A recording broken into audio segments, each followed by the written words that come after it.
He asked me how my test went. I told him I failed miserably. And then the tears came. And then the anger showed up in the conversation. And he said, Brad, come to class today. Come to class today. And the reason why I'm going into this is because of the shift of mindset that happened for me this particular day.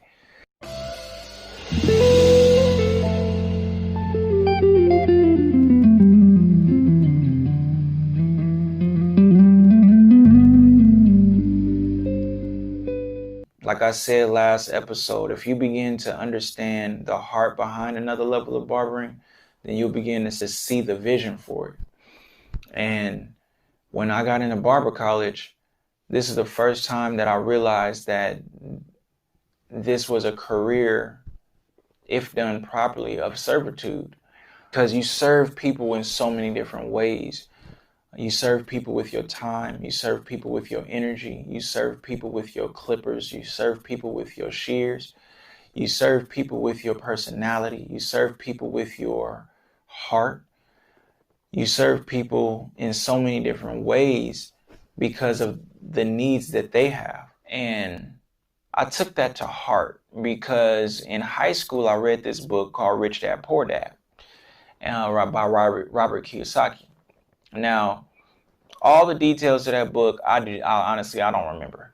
But what I did take away from that book was that you got to do your work without the ache and pain of money.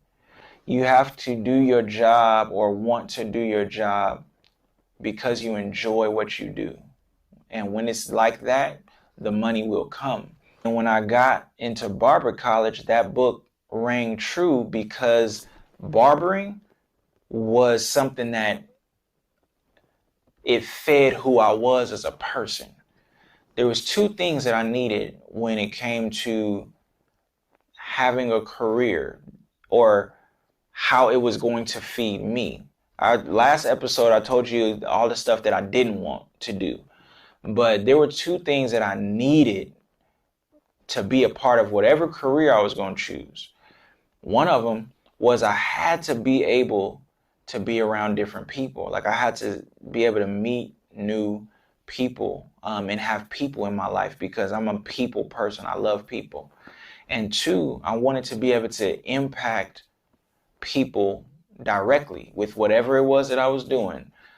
And I also wanted to be a benefit to them. Now, last episode, I kind of gave a little bit of detail about, me wanting to do that for the people that I cared about. But as I got older and was in barber college longer, I wanted to be able to be a benefit for those that I loved and I felt loved me, as well as the people that I never met. Like it grew into me just wanting to be a benefit to people, to humanity, right? When I was about to get out of barber college and I had kind of got my skills up, ready to work, ready to change, there was a shift in my mind that I'm thankful that I had. Because when I got into barber college, I had a high school mindset of not really wanting to give 100%.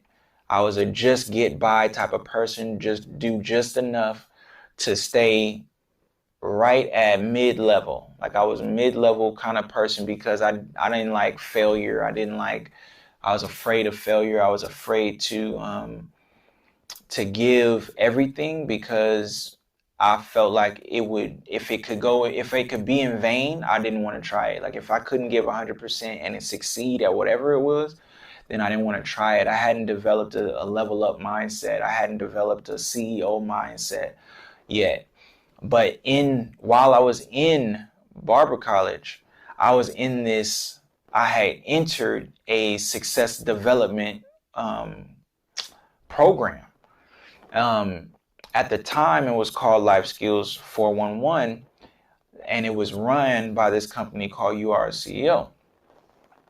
And I was in this class going to barber college, and while I was in this program, going to barber college, the program was telling me, give 1,000%, give it your all, do everything in your power, right? And I'm about ready to graduate high school.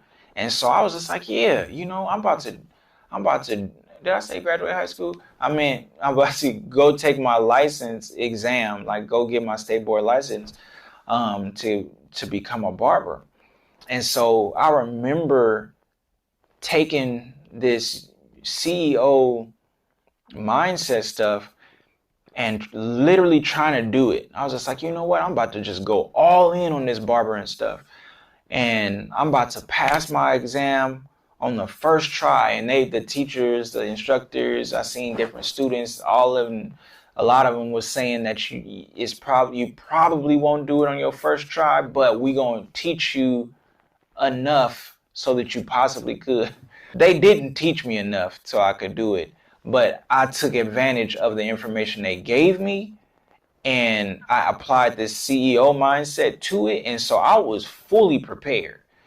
I was studying, I was doing my baby, they call them baby boards. And I was really getting it, right? I was learning all my steps, everything. Like I had almost over prepared. And so I remember I was in this program and I had to take my state board exam in the morning, and then I had the program that evening. It was on a Wednesday, and I remember waking up early, had my model, went to Fairfield, California to take my exam, and the first part was the practical. I had to do the practical first. And something happened to me. I don't know. Like I did all the studying.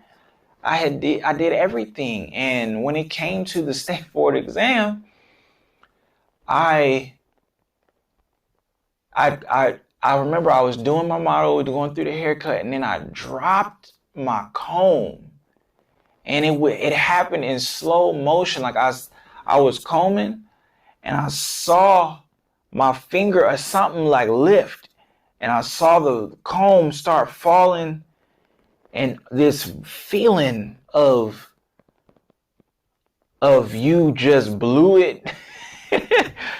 It just ruined the rest of the day. The rest I couldn't even recover. And I was fine. Like literally I was fine, but I was so nervous about this exam that one mistake on the comb, dropping the comb, it shot my brain completely.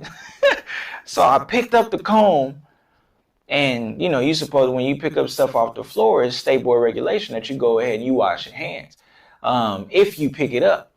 And so I picked that comb up and I went to the sink, washed the comb off, washed my hands, and I came back shook. And I could not do anything else good. So finished the practical. I get out of the practical and I knew I failed. Like I just knew it. You couldn't tell me anything different. I failed that test. And so then we get a little lunch break. I'm hurt, right? Emotions all jacked. And I was like, I'm not going to this program later as a failure. That's just not happening. It's not going down like that. And so, yeah, I was not going to that program. And so I still had to go and take my written exam. And I was so mad at myself and hurt that I failed in my head so already that I didn't even care about the written exam. I was done. I just answered the questions any old kind of way because I just wanted to leave. So emotional. I was so emotional. Oh man. And so I just filled out the information any old kind of way. I knew I failed, so I didn't even try. And so I went home, left Fairfield, the program, the program was in Vallejo. Passed the program up, went home, And then I called my program instructor and I said, I'm not coming today.